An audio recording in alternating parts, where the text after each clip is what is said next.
Lawmakers are facing a big budget deficit. In Governor Henry's State of the State address earlier this week, he announced plans to try to keep things in the black in the coming fiscal year. Our legislators have their chance to react now. Here's Scott Mitchell with today's Your Vote Counts. Hey, no matter where you're from, if you're in Oklahoma, Somersworth, New Hampshire, correct? Okay, Alpha, Oklahoma, Lindsay, Absolutely. Oklahoma. My daughter born in Vicenza, Italy. All of us Oklahomans, our roots run deep.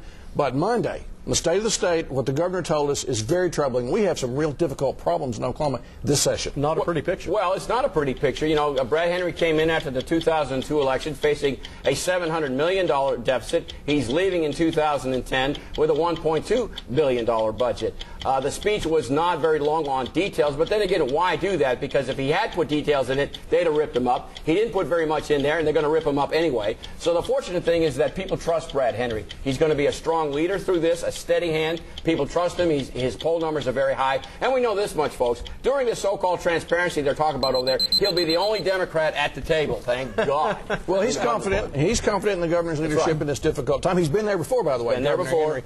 Hey, are you confident? Are you going to follow the governor's leadership? Well, you know, listen, I'm not as confident, obviously, as Richard. The only reason the governor's poll numbers remain high is because, quite frankly, he hasn't done too awful much. And on substantive policy issues, he essentially has checked out. His State of the State, I don't mean to be overly critical here, was boring and uneventful. It was lacking on any serious substantive policy proposals. And he talked about being surgical in the cuts, and I certainly agree with that. But the problem is, Richard, you're exactly right. He failed to provide any details, which means that the State of the State address basically amounted to a lecture to the legislature without any guidance whatsoever. We'll get to that in a minute.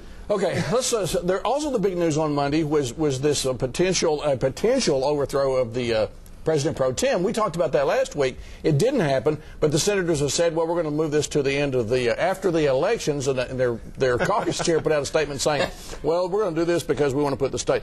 The fact is, they got real division in that Senate over there in terms of the Republicans. Well, they do, and of course the two main factions of that are Senator Brian Dingman from Sapulpa, who is sort of the anointed candidate of the current President Pro Tem, Glenn Coffey.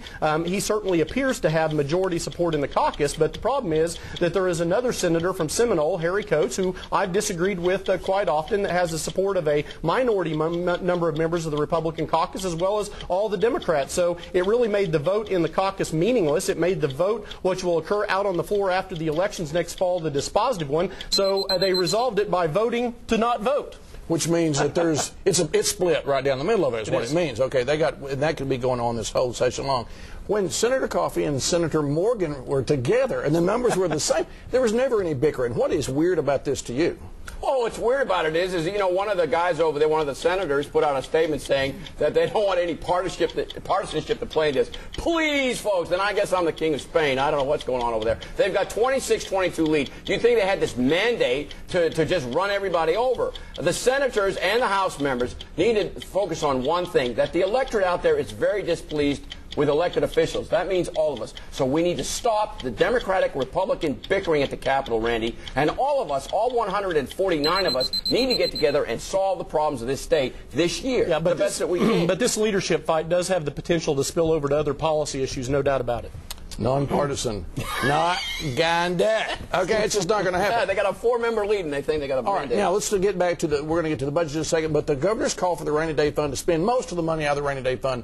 Think it's a good idea? Yes, it is a good idea, and I'm going to tell you why. Because people are suffering out there. Let me get things real straight here, folks. Over the last few years, there was a revenue picture that was real high. My friend over here said that budget surplus is overtaxation. So what did they do? They gave tax breaks to the wealthy and the well-to-do. Well, we don't have that problem anymore. What we're doing now, though, is we're cutting out programs like senior meals for shut-ins and children and veterans, for that matter of fact. This budget is a disaster. We have to spend, and also, what they don't want to do is they don't want to leave the cupboard dry. They expect a Republican to win the next governorship, so they don't want the cupboard dry like Brad Henry ran into in 2002. Let's take a shot at the budget after the governor's speech. What do you think?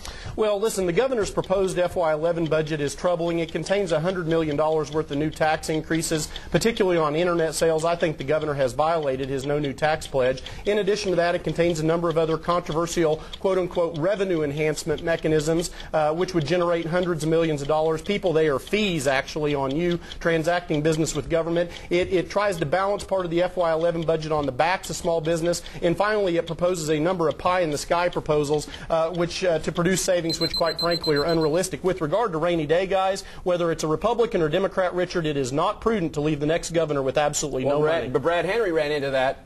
And what you guys don't want is that you expect your side's going to win. You don't want the cupboard bare. No, that's what's going on. Instead of helping people like seniors and veterans. No, we need to do that. But 3/8 needs to be spent for budget stabilization FY10, 3/8 in FY11, 25% left for the following And not spend 2 days on the House floor doing nothing except but you still haven't said Bush yet this week. Well, hey, let's turn real quick to 1804 immigration reform law from 2 years ago.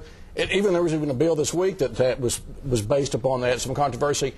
A big ruling from the circuit court on 1804. What is it? Well, it was a big ruling, and listen, on balance, it is more good than it is bad, but quite frankly, the opinion was so divided and split up, it didn't provide much clarity or certainty for either side. But the one thing that was absolutely clear is that the U.S. Court of Appeals for the 10th Circuit based in Denver gave the green light to Oklahoma's E-Verify requirement for public contractors. That's private employers who are seeking to do business with the government in exchange for taxpayer dollars. They said we could require them to use E-Verify to verify that their employees are legal, and we could expand that to all employers, guys, if we wish to do so. We're going to be talking about this a lot more, it looks like. And biofuels and the president, what's it got to do with Oklahoma? Well, it has a lot to do with Oklahoma. I've got the Oklahoma Red Cedar Initiative. I've been all over the state. Woodward, I was there last week. There's $1.2 billion that is going to be available for green technology. We found out that the BTU content, energy content in Red Cedar is about the highest that you can find. There's a gasification plant Woodward going to use. By the way, back to 1804 real quick. John Kennedy said that this country, we are a nation of immigrants. If you want to work, follow the law, and pay your taxes, this country is big enough. And also, folks, this is Breast Cancer Awareness Day throughout the country. We wanted to make sure that we pitch that in there. And we don't need to be spending 2 days doing nothing on the House floor like we've been doing. And best of luck to our friend Blaze LeBay, creator of Your Vote Counts on the Kansas City. Goodbye, we love you, buddy. Good luck.